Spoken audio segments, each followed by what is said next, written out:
What is good, YouTube? Quinn Wade basketball analysis coming to y'all with the playoff reactions. We had the Memphis Grizzlies ended up losing the series lead as it's now tied 1-1. Donovan Mitchell had the type of game that I thought hit a couple threes, made some plays, kept the ball moving, and knocked down some tough ones and got guys in foul trouble like I thought he would. He did exactly what I thought. Jonas Valanciunas gets in foul trouble too, which I thought would happen in that game too. Ja Morant had to do a little bit more than he usually do, going for an outstanding 47 points. Unfortunately, they was losing basically the whole game, so he kept them in and gave them a shot. They just couldn't build upon it and keep it going and turn it into a lead, which is unfortunate for him because put a lot of effort and energy to give your team a chance, and for you to come up short like that, it's painful and it hurts, but it just lets you know you got more work to put in and more things you got to do to accomplish that goal, and we'll see if they're able to do it. Dylan Brooks contributed pretty well. Should have stayed out of foul trouble, could have did even more, but that's been the story of his last two seasons. Jaren Jackson had a better game than the other games that we have seen them play of late, but he's still going to have to do more on the defensive end. He's going to have to provide more versatility on offense too. You also look at Mike Conley, had a better shooting game than game one. I feel like they definitely win that game if Jordan Clarkson and Mike Conley shoot better. They wouldn't find themselves in such a hole, but they figured it out in game two. Also, Rudy Gobert was featured more. They ran a lot of pick and roll, allowed him to get to the basket. You would love to see him be a better free throw shooter, as he clanked a lot and he has been terrible from the free throw line, and that's something that he's really going to have to improve on if they want to be contenders in the West, because you don't want to give away free points and you don't want to be in a situation where they don't even want to play you because you can't even make a free throw and they rather just foul you just because you got to earn the points instead of just dunking it or laying it in. So Gobert is definitely going to have to figure that out in the future if he really wants to be a serious center. And if he does, he can be even more dangerous. But I did like what he did at the rim, dunking a lot, rolling hard, making the pass if he got stopped, to 3-point shooters, or just resetting the offense. And that's what you need Rudy Gobert to be, just a high IQ player that knows where to be and help continue to get his guys open and find ways, to get them the space that they need to attack offensively. And he did that tonight. Rudy Gobert screen assists and stuff like that isn't made up. He is a big part of their offense. He just need to do a little better from the free throw line. And other than that, I liked it. The game he had 13 rebounds, a little lower than I thought, but it's still pretty good. You want them to get 20 and 10, and you don't even get that out of Gobert every game, and he was able to deliver when they needed it. You don't want to go down 0-2 when you have home court advantage, and they was able to pretty much show that they was the better team yesterday, and I was very impressed with the Jazz. This is a team that can get hot. This is a team that can blow you out, and this is a team that plays together and they understand what should be done, how it should be done. And you got to give credit to Quinn Snyder, but also the players for going out there believing in the system. This team has always been a mediocre offensive team, and this year is a huge, complete overhaul to their offense. And guys are just playing at an all-time high, and that's why Jazz have been the number one team in the NBA. And they showed the Grizzlies that too. When they're fully healthy, they are a dangerous team, especially if you don't have the requisite talent to combat them. And even if you do, you got to catch them on a sleepy day to beat them. And they got them in game one, but Utah showed that they can hold it down in game two. We'll see what happens in game three. But the key for Memphis is stay out of foul trouble, because your best players that you depend on and you rely on both ends of the court can't be missing huge parts of the game, especially to a team like the Jazz where they can put up a good lead and sustain it with their defense and make it tough on you. Luckily, Ja Morant was able to find holes and ways to attack, and they just going to need other guys to contribute consistently if they want to come out the victor of this series. Um, the other thing I wanted to mention was the Heat Bucks. The Bucks just look superior than the Heat. I did pick the Bucks to win this series. They're shooting the three ball better. They're attacking the paint better. They're finishing better. they're playing like the Heat. I don't even know what this Heat team is. This team just look all over the place. They can't make a three. They take up bad. They take a lot of bad threes. They have a lot of guys that should make sense to be able to switch and contain the Bucks. But Bam has been out of it. He can't make a shot from mid range or a floater. Jimmy Butler is missing everything that he takes, and that's just not like him. But it is in a series.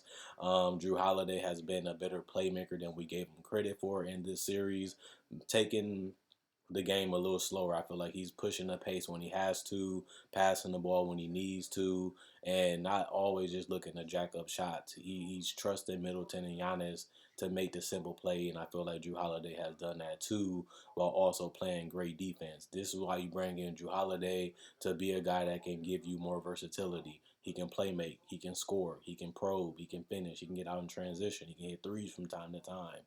But that is something that you didn't get from Bledsoe, and that's something that you do get from Drew Holiday, and he has shown it so far in this series. But Giannis has been better. He hasn't been forcing the issue. He hasn't been trying to do too much, and he's letting his teammates shine in this series, and they have done a good job. Brent Forbes obviously has helped with his floor spacing. You have guys like DiVincenzo that hasn't been terrible. Pat Connaughton has knocked down threes when they've been open, and Chris Middleton has been aggressive and looking to attack also, and he's also launching threes at mid range, and he's a huge part of this team, and you can see that that hasn't changed, even though they have added Drew Holiday to get the ball out of his hands a little bit more. He's just picking his spots a little bit more than he did before, and it has looked pretty good on them. So the Bucks, I ain't really got no complaints about them. They have been the superior team in this series, and I wouldn't never thought that the Bucks would sweep the Heat, but if the Heat continue to play like they're playing now, getting a sweep is reality. This team can't make a shot. This team can't defend. This team just don't even know what they're trying to do. And you will never believe it because it's an Eric Spoelstra team. He's always trying to find a way to get an advantage. He's always trying to find a way to beat another team, whether it's changing lineups or trying something new. Nothing has worked. Nobody can make anything. Nobody can stop anything, and they just look absolutely terrible. And they was playing good basketball coming into the playoffs, and the Bucks was playing okay basketball, up and down, just like the Heat. But the Bucks have been too big, too long, and shot better, and the Heat just look like a shell of themselves. Even their best players, Goran Dragic and all of them, just look bad on both ends of the court, and that's how you get swept. You can't defend, you can't score, you get out the playoffs, and it looks like the Heat is going to be going there, going home because they're at home now because it's Game 3 and Game 4. It looked like they might have to stay there a little longer and a little quicker than they thought they would be. I also wanted to touch on the last game. So when you look at the fact that um, a lot of these games have really been decided by who has been hot and who has been cold, it's some series like the Hawks Knicks series that has been the same. The Hawks had a good lead. Trae Young started showing out. Trae Young started showing that they can put this team away a little early at New York, which is crazy. But they fell apart. They took a lot of threes and they just wasn't falling. Whether they was contested or wide open, they couldn't make nothing. That was the big reason why the Knicks was able to pull away. The Hawks couldn't find nothing. And if they're not going to attack the paint and they're not going to get dunks and layups and they're just going to take jumpers, if they're not falling, you're done. They fell enough in game 1 and Trae Young was able to close it. Game 2, they was in range. They was in range, but they could never get that run to go. And it was the detriment of their game, and they lost. Trae Young definitely going to have to find a way to balance knowing when to score and knowing exactly when to give up on the threes. I feel like they shot too many of them, and they always felt that they should keep going at them. And you just take the best shot available. You don't always have to shoot a three. It's called scoring a point. You can score at the free throw line. You can score a dunk. You can score a mid range. You can score a floater. All your shots don't have to be threes. And that's something that they're going to have to figure out as the series get longer because the Knicks are attacking them from everywhere. They're hitting them with floaters. They're dunking the basketball. They just finding a way to put the ball in the basket. And Atlanta is just trying to find a way to kill. The goal is to win the game. It's not to shoot more threes. The goal is to win the game. And Atlanta got to find a way to just find the best shot and live with it. And that's what the Knicks did. They kept coming. They rolled their crowd, and they just made the right pass and made the right play. And it sounds simple, but that's how they won the game. If somebody rolled, they dumped it. If somebody was one-on-one, they approached it with isolation. Let me go at them. Derrick Rose made the floaters. Julius Randle made the passes or the shots, but it was never nothing crazy. It was never nothing stupid. It seemed like it was in the flow. It seemed like they was trusting each other and playing with each other while the Hawks were just trying to make the big play, and it didn't work, and they ended up getting the loss. This series, like I said, will go long because the Knicks can go in spurts. They can score, and it spurts where they get cold. The Hawks can get real hot, but there's also times where they can miss one too many shots, and that gives the Knicks a chance to grind it out or get into the game and get a cushion to where they can possibly close it out. And the Knicks have done that already in game two, and they could have got it done in game one, but they couldn't hit a shot. And the Hawks was able to make the plays in the tough ones, and they failed, and they was able to pick it up. So that's why I picked Hawks in 7. I think the Hawks just got a little bit more firepower, and if they know how to utilize it and they know how to contain it a little bit better, which is on Nate McMillan and Trae Young as the coach on the floor, they should definitely be able to win this series. The problem is, will they be able to contain themselves? They getting a little too excited. They getting a little bit too trigger happy, and that's a recipe for disaster. And we seen that in game two. The Knicks, they just got to stay who they are. Play a game, play together, and trust your instincts and stay disciplined. That's what got them game two, and that can help them win this series. The problem is sometimes they just don't know where to go. Sometimes shots just miss, and that gives the Hawks an opportunity to run or make a big play.